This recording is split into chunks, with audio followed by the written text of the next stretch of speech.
வணக்கம். இந்த வீடியோவில் 13/5/2026 சற்று முன் தமிழக அரசு ஊழியர்கள் ஓய்வூதியர்களுக்கு அகவலைப்படி DA/DR உயர்வு சார்ந்து விவரங்களை பார்ப்போம். இந்த வீடியோவை தொடர்ந்து பார்க்குறதுக்கு முன்னாடி நம்ம சேனலை இதுவரைக்கும் சப்ஸ்கிரைப் பண்ணாதவங்க இந்த வீடியோக்கு கீழே இருக்க ரெட் கலர் சப்ஸ்கிரைப் பட்டன் அழுத்தி சப்ஸ்கிரைப் பண்ணிக்கோங்க. அப்படியே பக்கத்தில் இருக்கக்கூடிய நோட்டிஃபிகேஷன் பெல் சிம்பலையும் ப்ரெஸ் பண்ணுங்கள்.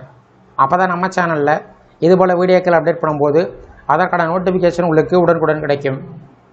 மத்திய அரசு ஊழியர்களுக்கு முக்கிய நிவாரணமாக அகவலைப்படி DA 2% உயர்த்துவதற்கு மத்திய அமைச்சரவை ஒப்புதல் அளித்துள்ளது.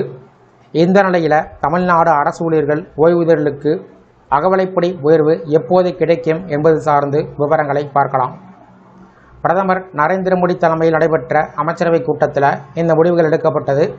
இதன் மூலம் பணியில் உள்ள மத்திய அரசு ஊழியர்கள் ஓய்வூதியர்கள் கூடுதல் வருமான நன்மை பெற்றார்கள்.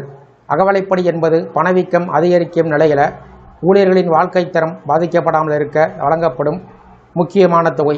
அத்தியாவசிய பொருட்களின் விலை உயர்வு காரணமாக மக்களின் வாங்கும் திறன் குறையாமல் இருக்க இந்த DA உயர்வு உதவுகிறது. இதனால் ஊழியர்கள் தங்கள் அன்றாட செலவுகளை சுமூகமாக நிர்வகிக்க முடியும்.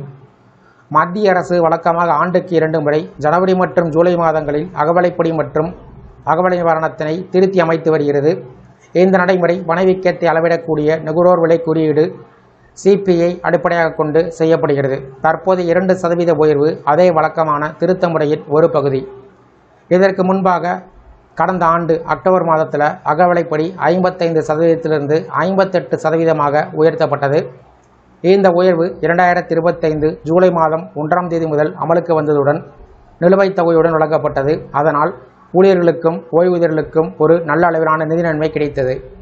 இந்த நிலையில் 8வது ஊதிய குழுவை அமைத்து புதிய ஊதிய கட்டமைப்பை கொண்டு வர வேண்டும் என்ற கோரிக்கை ஊழியர்கள் சங்கத்திடமிருந்து தொடர்ந்து எழுந்து வருகிறது. அதற்கான விவாதங்கள் இன்னும் நடைபெற்று கொண்டிருக்கக்கூடிய நிலையில் இந்த 2% DA உயர்வு ஒரு இடைக்கால நிவாரணமாக பார்க்கப்படுகிறது.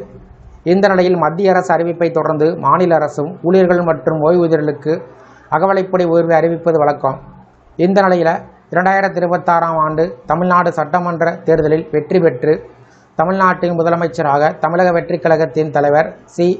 ஜோசப் விஜய் 10/5/2026 அன்று பதவியேற்றிருக்கிறார். முதலமைச்சராக பொறுப்பேற்ற முதல் நாளில் 10/5/2026 மக்கள் நலனை மையமாக கொண்டு 3 முக்கிய திட்டத்திற்கு கையெழுத்திட்டார்.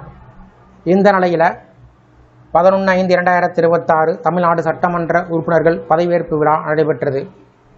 எனவே அடுத்து வரக்கூடிய நாட்களில் தமிழ்நாடு அரசு ஊழியர்கள் ஓய்வூதியர்களுக்கு அகவலைப்படி மற்றும் அகவலை நிவாரண உயர்வு மற்றும் கூடுதலாக 5 மாதத்திற்கான DA/DR அரியர் தொகை, அதாவது ஜனவரி, பிப்ரவரி, மார்ச், ஏப்ரல், மே மாதம் சார்ந்து அறிவிப்புகள் வெளிவரும் என்று கூறப்படுகிறது.